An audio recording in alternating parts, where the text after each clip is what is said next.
Welcome to Talk Across America. I'm Doug Miles, and we're here in beautiful Sarasota, Florida.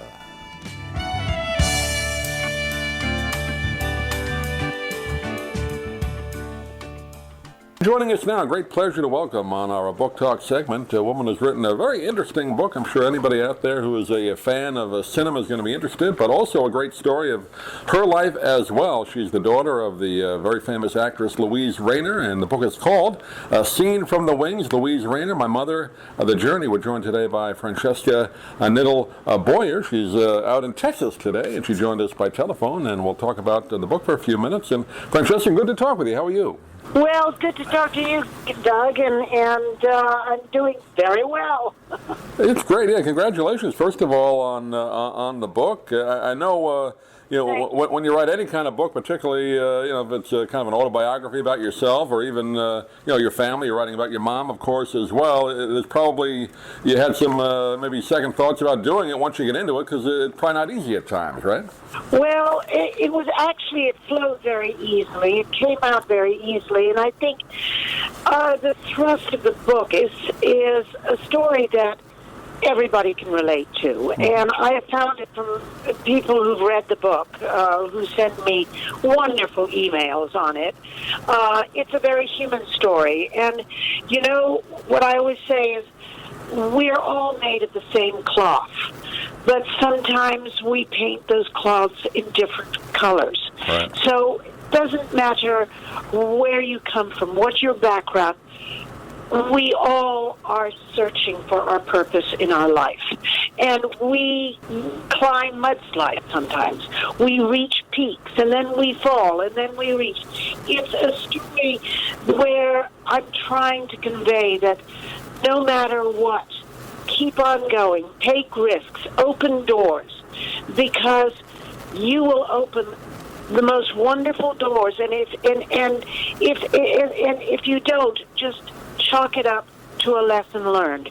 But I have learned so many lessons in my life. This book is a very human story. It's dealing with emotional abuse, sometimes physical abuse. It's all the things that matter so much today, in our day. Also for women who have all of a sudden faced situations that are very unbecoming in our society today. And I have faced those. And the thing is that I have learned to know how to make things better. And that is a very important thing that we all struggle for. And I think that I have found finally my happily ever after, because I found it from within. And of course, my platform is I have a very solid platform on which I stand, and it's the platform of faith. But just as importantly, I swing from a rope of humor, because a sense of humor is paramount in life. No doubt about it, and you talk in the book, like you said, about the good times, but there were, like you said, tough times as well, and dealing with a famous parent is never easy, no matter what line of business that parent may be in. Of course, she was an actor, as everybody knew her, but dealing with that as a child, not always easy from what you hear about. People sometimes think, oh, this person was born with a silver spoon, or was born into a life of privilege. Doesn't make you any less human. Doesn't make you. Look every day on the television and see what people of fortune are going through today. Some horror stories that are all of a sudden so apparent. And I think the thrust of this book is really the human factor and a survival factor. And it's written with humor, but even in those sad times, they were not sad. They were learning curves, right. and from which I learned a great deal. I do want to mention, in case some members of the people listening to us may not be aware, just Louise Rayner, of course, the first woman to win back-to-back Oscars back in 1936 for The Great Ziegfeld and The Good Earth. I guess that's her most famous part in 1937, all done before the age of 30, and she had a long life, lived to 104 years old. But I just want to give that background for some of our younger listeners that may not be aware, but she was one of the early top movie stars in the business at Hollywood. She was a pioneer in her time. Right. That was kind of unusual, the part she played back then, almost character parts, right? Yes, they were, but she was a pioneer. She worked in the resistance. She was all about women's movements. Right. She took a great interest in the politics of that day, or of actually many decades. She was an extraordinary woman. Now, you were obviously born, well after those movies were made. So, by the time you were, growing up, she was kind of gotten out of the business for the most part, right? She was doing well, I don't think she ever truly got out of the business. Mm-hmm. I think that what happened was she didn't find the type of parts that she felt were meaty enough for her. And as a big director came to her once, sitting, talking in my parents' living room, and said, when she had turned down a certain part, and he said, "You know what, Louise, I really understand. You've got everything to lose and nothing to gain." Because she was on her plateau. She left on the plateau. Right. But she still did television. She still did plays, even when I was alive. And I was born, oh my God, about 12 years after she left Hollywood. So, but I was witness to an awful lot of it. Now, you grew up mostly in Hollywood, or where did you grow up for your childhood? No, I was born in New York. Mm-hmm. And my father, who was a very well-known and prolific publisher, who was English, had us all move to England. So I grew up in England. I was also schooled in France. I went to the Royal Ballet School in England, and then moved on to the south of France, where I was educated, and finished my schooling in England. Did you have a lot of living with your mom, or were you mostly, like you said, you were at school in other parts of the world? I was at boarding school a great deal. Right. So that was probably challenging at times, because you're not with your mom, but in other ways you learn things that maybe you wouldn't have, I guess, right, being in boarding school. That's right. But I lived with them as I finished all my education in London the last few years of my education. I lived with them. But then, I felt I had to escape and started working in an early age because I wanted to be out from underneath parental control, and it was very difficult. Right. But my mother was very challenging, and I think as I started growing into a young woman, I all of a sudden became the other female rather than her daughter. Although I think she loved me as a daughter, but she was not happy about my successes, and she made life pretty ruffled around the edges. But my father was always there to smooth those edges. He was a wonderful man. He was a great publisher who published the likes of Solzhenitsyn and Herman Wouk. He got to Sidney Sheldon on his feet when nobody else would publish him. He was an amazing man, and as a matter of fact, a very critical writer. I know a publisher. He turned Harold Robbins down when Harold Robbins was dying to have him as his publisher. And one day, after he'd seen a lot of material that I had written, he said, "Francesca, you are a born writer. You have got to write," which is what started me with my whole writing career. I should just say Robert Knittel, famous publisher, is your dad. That's right. A lot of people would know that name. Yeah.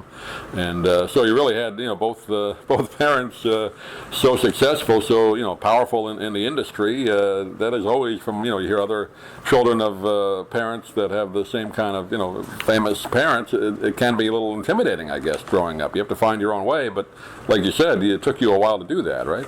Well, funny thing happened to me. I started working for Sotheby's Park Burnett, and then I was lured into the glossy magazine world. Right. I was asked to work as an editor on Harper's Bazaar magazine, and I can tell you that whole story. Somebody said to me, "Oh my God, you were the first Prada girl from The Devil Wears Prada." And it was exactly the same story, other than the fact that I wasn't dressed like a Trump in the beginning, but I became very successful there.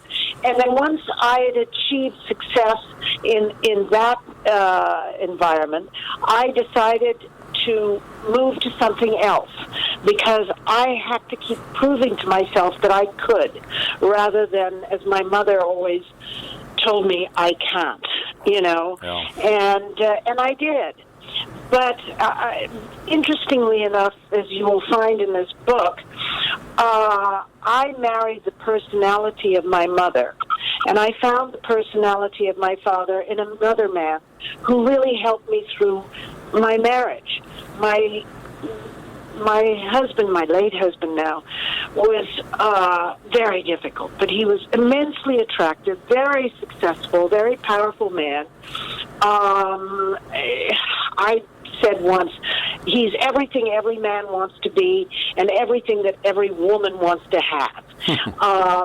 And he made life very difficult for me because he felt very threatened by my charisma and was always afraid to lose me. And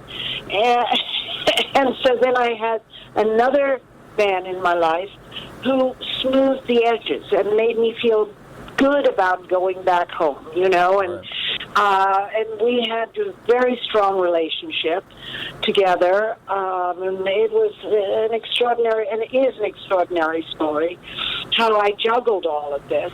But so often in life, we tend to choose those personalities that formed our very own personality in our younger life. Right. And hence, I met the personality of my mother, who I married, and the personality of my father, who was another friend who eventually I was engaged to. I know you talk in the book as well. I mean, going through that, you were a single mom at one point. You have two daughters, so that's. I think a lot of people that read a book like this, they're going through similar things. I think that'll help them. So I'm glad you were able to write it. That's right. Well, I took a great risk. I was married very young to an Italian. I had my little girl, who is now a grown woman, an extraordinary young woman. And I decided that I had to leave Italy. I was married to an Italian, and I had bag in one hand, child in the other, and took off for America, because I knew this wasn't going to work. And it was challenging. It was a big risk, but as even my daughter agrees, it was the best thing that I ever did. Yeah. Now, I know we mentioned your mom lived to 104. How much contact did you have with her in the later years, or if any? Oh, I was there.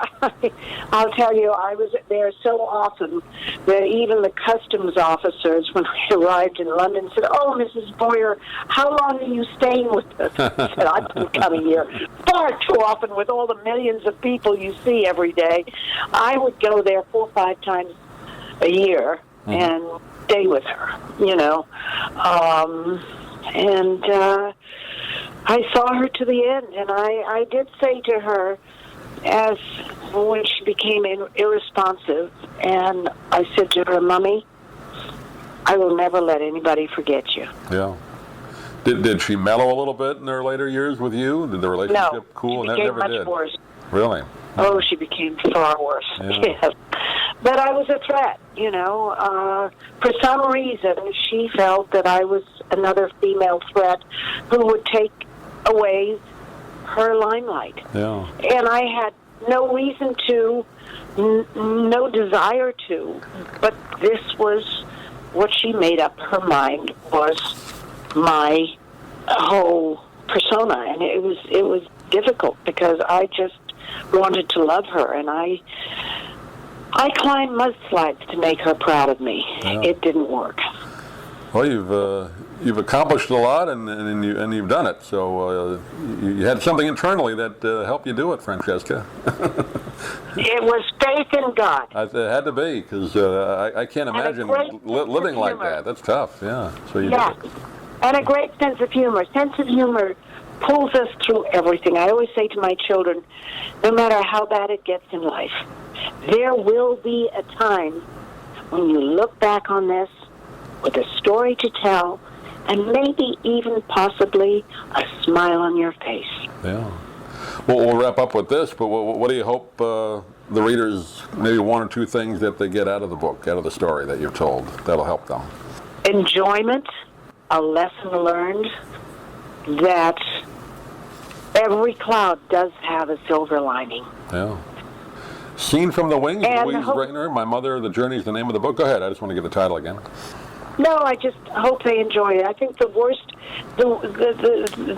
worst critique I got from the book was I was supposed to be in bed at 10 o'clock, and it's 4 o'clock in the morning, and I'm still reading it. I can't put it down. That's the best compliment when a reader just has to keep turning the pages. That's great. Where can people get it, Francesca? All the bookstores, I'm sure, have it, right? Do you have a website, too, you want to direct people to? Amazon.com. Amazon.com. You can either get it in hard copy or iBooks, and Barnes & Noble has it. It can be ordered through them. There's a list of places, but I think the easiest is Amazon.com or go to Barnes & Noble and ask. Great. We'll also put a link on our website as well. But Francesca, a real pleasure talking to you. Thanks for taking the time. Again, I know it probably wasn't easy to write, but I'm glad you did, and I'm glad we had a chance to talk with you. Well, thank you, Doug. It's been a pleasure talking with you.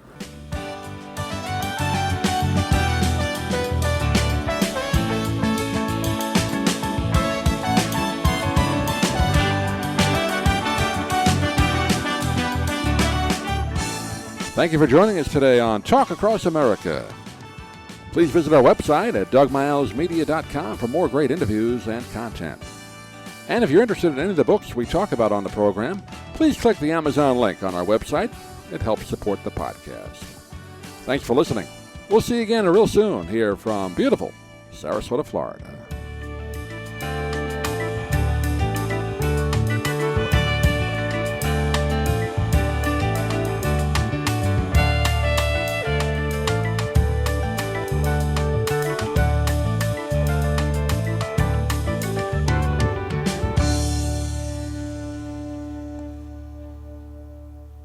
I'm Stan Brock.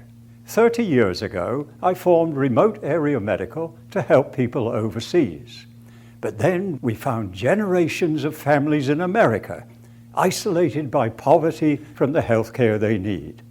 Together, we can take dental, vision, and medical help to 1 million adults and their kids, right here at home in the United States of America.